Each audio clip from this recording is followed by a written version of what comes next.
கன்னியாகுமரி மாவட்டம் நாகர்கோவில் அருகே சீரமைக்கும் பணிகளுக்காக மூடப்பட்டிருந்த ரயில்வே பாதை மீண்டும் திறக்கப்பட்டது. கன்னியாகுமரி திருவனந்தபுரம் இடையிலான இரட்டை ரயில் பாதை பணிகளுக்காக ஒழுகினசேரி சந்திப்பில் புதிய மேம்பாலம் அமைக்கும் பணி நடைபெற்றது. இதற்காக கடந்த 28ஆம் தேதி முதல் ஒழுகினசேரி சந்திப்பு வழியாக செல்லும் வாகனங்கள் அனைத்தும் அசம்பு ரோடு புத்தேரி 4 வழிச்சாலை வழியாக திருப்பிவிடப்பட்டதால் போக்குவரத்து நெரிசல் ஏற்பட்டது. இந்த நிலையில் பணிகள் நிறைவுற்றதன் காரணமாக 24 நாட்களுக்கு பிறகு மீண்டும் போக்குவரத்து அனுமதிக்கப்பட்டுள்ளது. சிவகங்கை மாவட்டம் சன்னதி புதுக்குளம் அருகே 45 பழங்குடி குடும்பங்களுக்கு எந்தவொரு அடிப்படை வசதியும் இல்லாத இடத்தில் விடிய அரசு வீட்டுமனை பட்டா வழங்கியுள்ளது. இதில் 11 நபர்களுக்கு வீடு கட்ட ஆணை வழங்கியதோடு பணியை தொடங்கி 4 மாதங்கள் கடந்தும் ஊராட்சி ஒன்றிய அதிகாரிகள் பணத்தை வழங்காமல் இழுத்தடித்து வருவதால் வீடு கட்டும் பணி நிறுத்தப்பட்டுள்ளதாகவும், அடிப்படை வசதி இல்லாத இடத்தில் வீட்டுமனை ஒதுக்கீடு செய்ததால் கண்மாய் நீரை பயன்படுத்தி வருவதாகவும் மக்கள் குற்றம் சாட்டியுள்ளனர். இதனால் மாவட்ட ஆட்சியர் நேரடியாக தங்களுக்கு வழங்கப்பட்ட இடத்தை ஆய்வு செய்து அடிப்படை வசதிகளை செய்து தர வேண்டும் என மக்கள் வலியுறுத்தியுள்ளனர். கரூர் மாவட்டம் இனங்கூர் விதைப்பண்ணையில் வேளாண்மை கல்லூரி அமைக்க வலியுறுத்தி விவசாயிகள் ஆர்ப்பாட்டம் நடைபெற்றது. குளித்தலை அருகே இனங்கூரில் மாநில அரசின் விதைப்பண்ணை 206 ஏக்கரில் செயல்பட்டு வருகிறது. விடிய அரசு ஆட்சி அமைத்ததும் கரூர் மாவட்டத்தில் வேளாண் கல்லூரி அமைக்க அரசாணை வெளியிட்ட நிலையில் மணவாசி பகுதியில் கல்லூரிக்கு கட்டிடம் கட்ட ஆய்வு பணிகள் மேற்கொள்ளப்பட்டன. இதையடுத்து இனங்கூர் மாநில அரசு விதைப்பண்ணையில் தமிழக அரசு வேளாண்மை கல்லூரி அமைத்திட வேண்டும் என வலியுறுத்தி காவிரி படுகை விவசாயிகள் சங்கம் மற்றும் அனைத்து கட்சியினர் குளித்தலை பேருந்து நிலையத்தில் ஆர்ப்பாட்டத்தில் ஈடுபட்டனர். திருவாரூர் மாவட்டத்தில் தூய்மை தொழிலாளர்கள் ஆர்ப்பாட்டத்தில் ஈடுபட்டனர். மன்னார்குடி நகராட்சி அலுவலகம் முன்பு தூய்மை தொழிலாளர்கள் சங்கம் சார்பில் ஆர்ப்பாட்டம் நடைபெற்றது. இதில் நிரந்தர பணியிடங்களை ரத்து செய்த அரசாணையை திரும்பப் பெற வேண்டும், 3 வருடம் பணிபுரிந்த ஒப்பந்த தூய்மை தொழிலாளர்களை நிரந்தரம் செய்ய வேண்டும் போன்ற பல்வேறு கோரிக்கைகளை வலியுறுத்தி ஏராளமான தூய்மை தொழிலாளர்கள் ஆர்ப்பாட்டத்தில் ஈடுபட்டனர்.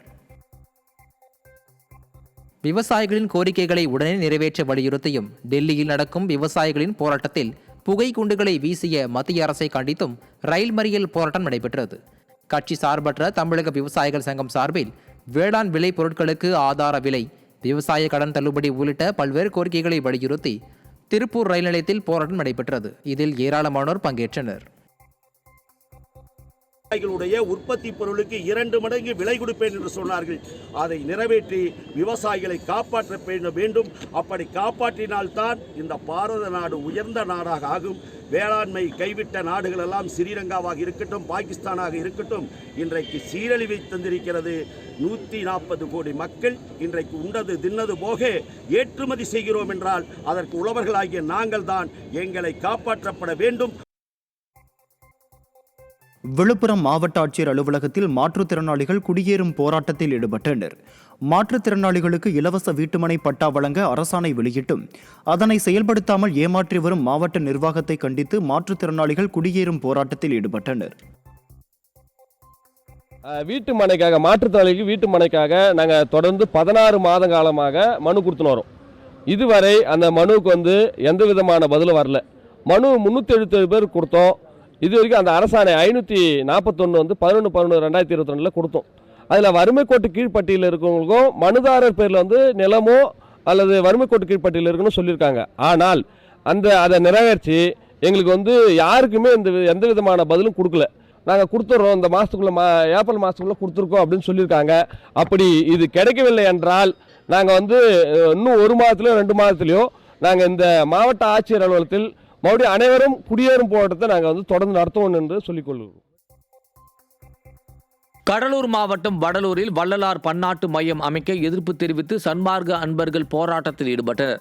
கடந்த பிப்ரவரி 17ஆம் தேதி விடியா முதல்வர் வள்ளலார் பண்பாட்டு மையம் அமைக்க காணொலி காட்சி மூலம் அடிக்கல் நாட்டினார். சத்திய ஞான சபையில் பன்னாட்டு மையம் அமைப்பது வள்ளலாரின் கோட்பாட்டிற்கு எதிரானது என கூறி தமிழக அரசுக்கும் விடியா முதல்வருக்கும் எதிராக சன்மார்க்க அன்பர்கள் கோஷங்கள் எழுப்பினர். புதுச்சேரியில் மின்துறை ஐடிஐ நலச்சங்க ஊழியர்கள் மின்துறையை முற்றுகையிட்டு ஆர்ப்பாட்டத்தில் ஈடுபட்டனர். பாராளுமன்ற தேர்தலில் தேதி அறிவிக்கப்படும் முன்பு ஏஎல்ஐ பதவிகளை வழங்கிட வேண்டும், கன்ஸ்ட்ரக்ஷன் ஹெல்பர் முதல் ஒயர்மேன் வரை உள்ள அனைத்து ஊழியர்களுக்கும் பணி நிரந்தர ஆணையை வழங்க வேண்டும் உள்ளிட்ட பல்வேறு கோரிக்கைகளை வலியுறுத்தி புதுச்சேரி மின்துறை ஐடிஐ நலச்சங்கத்தின் சார்பில் மின்துறை தொழிலாளர்கள் தலைமை அலுவலகத்தில் உள்ள துறை தலைவர் அலுவலகத்தை முற்றுகையிட்டு ஆர்ப்பாட்டத்தில் ஈடுபட்டனர். மேலும் தங்களின் கோரிக்கைகளை நிறைவேற்றாவிட்டால் அடுத்த கட்ட போராட்டங்களை முன்னெடுப்போம் என எச்சரிக்கை விடுத்தனர். விடியா ஆட்சியில் பள்ளி மாணவர்கள் கோயில் வளாகத்தில் படிக்கும் அவல நிலை ஏற்பட்டுள்ளது. மதுரை மாவட்டம் திருமங்கலம் அருகே சேதமடைந்த ஊராட்சி ஒன்றிய துவக்கப்பள்ளியின் பழைய கட்டிடம் இடிக்கப்பட்டு புதிய கட்டிடம் கட்டும் பணி நடைபெற்று வருகிறது. இதனால் மாணவர்கள் படிக்க விடியா அரசு உரிய மாற்று இடம் வழங்காததால் கிராமத்து கோயில் வளாகத்தில் அமர்ந்து படிக்கும் நிலை ஏற்பட்டுள்ளது. பள்ளி கட்டிடம் கட்டப்படும் வரை தற்காலிகமாக கிராம நூலகத்தை ஒதுக்கி தரும்படி ஊராட்சி மன்ற தலைவரிடம் செயலாளரிடமும் வலியுறுத்திய நிலையில் அவர்கள் மறுத்ததாக மக்கள் குற்றம் சாட்டியுள்ளனர்.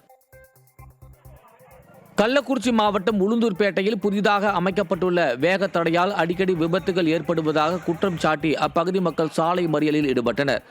உளுந்தூர்பேட்டை காட்டு நிமிலி கிராமத்தில் சிவக்குமார் என்பவர் இருசக்கர வாகனத்தில் சென்றபோது வேகத்தடை இருப்பது தெரியாமல் ஏற்பட்ட விபத்தில் அவரது குழந்தை உட்பட 3 பேர் படுகாயமடைந்தனர். இதனையடுத்து வேகத்தடையில் வண்ணம் பூசாத விடியா அரசை கண்டித்து பொதுமக்கள் சாலை மறியலில் ஈடுபட்டனர். விடியா அரசு வேகத்தடையை முறையாக போடாததால் அடிக்கடி விபத்துகள் ஏற்படுவதாக அப்பகுதி மக்கள் குற்றம் சாட்டினர். தூத்துக்குடி மாவட்டம் கழுகுமலையில் பள்ளி முடிந்து வீடு திரும்பிக் கொண்டிருந்த மாணவர் மீது மினிவேன் மோதியதில் மாணவர் சம்பவ இடத்திலேயே உயிரிழந்தார்.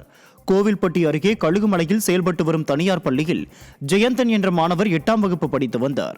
இந்த நிலையில் பள்ளி முடிந்து சைக்கிளில் வீடு திரும்பிக் கொண்டிருந்த மாணவர் சாலையை கடக்க முயன்ற போது மினிவேன் மோதி சம்பவ இடத்திலேயே பரிதாபமாக உயிரிழந்தார். இதுகுறித்து போலீசார் விசாரணை நடத்தி மினிவேன் ஓட்டுநர் சுந்தரலிங்கத்தை கைது செய்தனர். கிருஷ்ணகிரி மாவட்டம் ஓசூர் அடுத்த தியாகராசனப்பள்ளி கிராமத்தில் எருதுவிடும் விழா வெகு விமர்சையாக நடைபெற்றது. மாவட்டத்தின் பல்வேறு பகுதிகளில் இருந்தும் அழைத்து வரப்பட்ட 500க்கும் மேற்பட்ட காளைகள் மைதானத்தில் அவிழ்த்து விடப்பட்டன. இளைஞர்கள் மாடுகளை விரட்டி பிடித்து அதன் கொம்புகளில் கட்டியிருந்த அலங்கார தட்டிகளை பறித்து எடுத்தனர். ஆயிரக்கணக்கான திரண்டிருந்த கூட்டத்துக்குள் புகுந்த சில காளைகள் தள்ளியும் மிதித்தும் சென்றதில் 20க்கும் மேற்பட்டோர் கை கால்களில் காயமடைந்தனர். 2 பேர் கவலைக்கிடமான நிலையில் கிருஷ்ணகிரி அரசு மருத்துவமனைக்கு மேல் சிகிச்சைக்காக அனுப்பி வைக்கப்பட்டுள்ளனர்.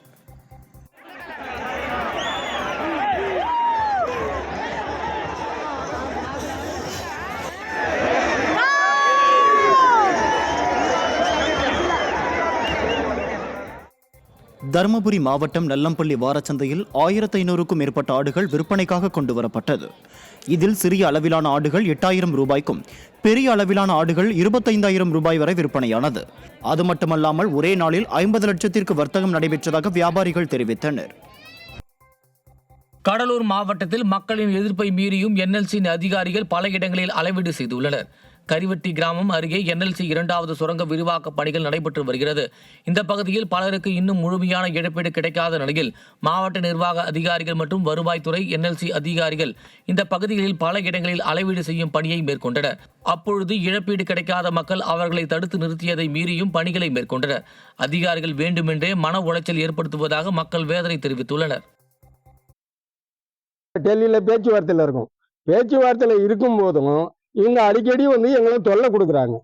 எங்களுக்கு துன்புறுத்தக்கூடாது, தொல்லை கொடுக்கக்கூடாது. எந்த ஒரு அறிவிப்பும் இல்லாமல் திரும்பி இவங்க தொல்லை கொடுக்குறாங்க. அதனால எங்களுக்கு எந்த விதமான தொல்லையும் கொடுக்கக்கூடாது. சாத்தூர் ஊராட்சி மன்ற தலைவரை கண்டித்து 100க்கும் மேற்பட்ட பெண்கள் சாலை மறியலில் ஈடுபட்டனர். ஆற்காடு அடுத்த சாத்தூர் ஊராட்சி மன்ற தலைவர் சேட்டு 100 நாள் வேலை திட்டத்தின் கீழ் முறையாக பணியினை வழங்குவதில்லை என்றும் பணியாளர்களை தரக்குறைவாக பேசுவதோடு அவர்களை மிரட்டுவதாகவும் அவர் மீது நடவடிக்கை எடுக்க வேண்டும் என வலியுறுத்தி 100 நாள் வேலை திட்டத்தில் பணியாற்றும் 100க்கும் மேற்பட்ட பெண்கள் சாலை மறியல் போராட்டத்தில் ஈடுபட்டனர். ராமநாதபுரம் மாவட்டம் திருவாடானை அருகே கிணறு தோண்டும் போது மண் சரிவு ஏற்பட்டு ஒருவர் உயிரிழந்த நிலையில் மற்றொருவர் காயமடைந்தார். மல்லனூர் கிராமத்தில் ஸ்டீபன் ராஜுக்கு சொந்தமான இடத்தில் வீரகுமார், அருள் ஆனந்த், ராஜ்குமார், தாஸ் ஆகிய 4 பேர் கிணறு தோண்டும் பணியில் ஈடுபட்டிருந்தனர். அப்பொழுது எதிர்பாராத விதமாக மண் சரிவு ஏற்பட்டு வீரகுமார் மண்ணில் புதைந்து உயிரிழந்தார். அருள் ஆனந்தை மீட்ட அருகில் இருந்தவர்கள் மருத்துவமனையில் சேர்த்தனர். தகவலறிந்த தீயணைப்புத் துறையினர் JCB உதவியுடன் உடலை மீட்டு அரசு மருத்துவமனைக்கு அனுப்பி வைத்த நிலையில் திருவாடானை வட்டாட்சியர் கார்த்திகேயன் நேரில் பார்வையிட்டு விசாரணை மேற்கொண்டார்.